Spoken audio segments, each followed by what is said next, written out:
Hello, magkakanta kayo. EUKARISTIA, DANGSANG-AY.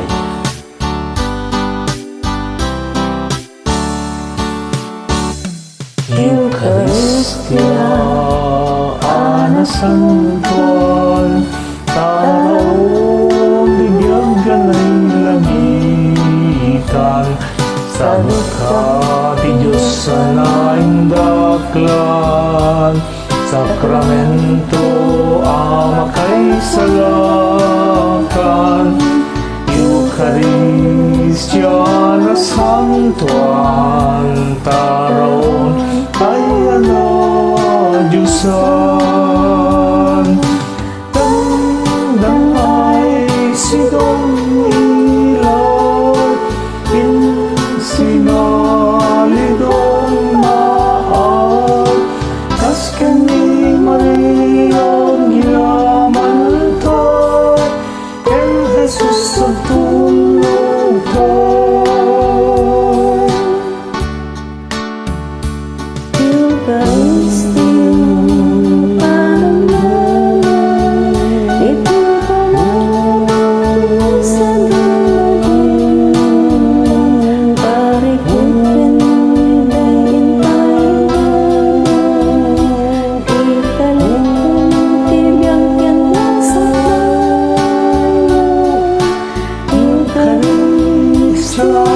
Santuan, taraon tayo na Diyosan.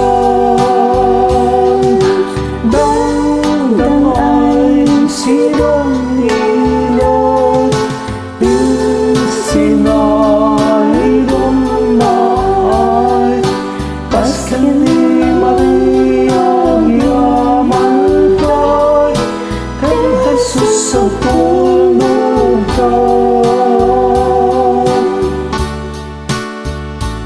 EUKARISTIA, hintayan natin sakripisyo ni Jesus makay sa lahat.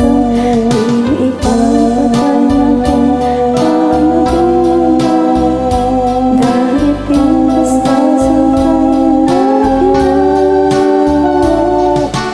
EUKARISTIA na santuan, taraon tayo na Diyosan.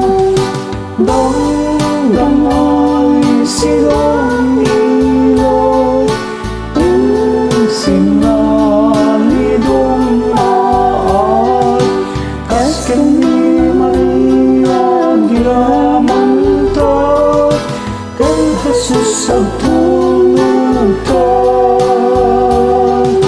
Dang-dang-ay sidong ilaw, sinalidong maay, kas kani Maria gilaman ta, kay Jesus sa tulog tay.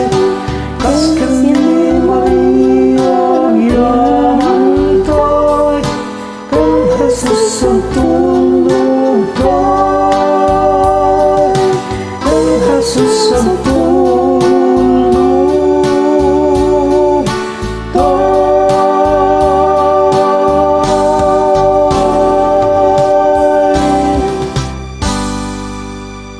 Thank you and God bless. You're welcome, Apo. God bless you.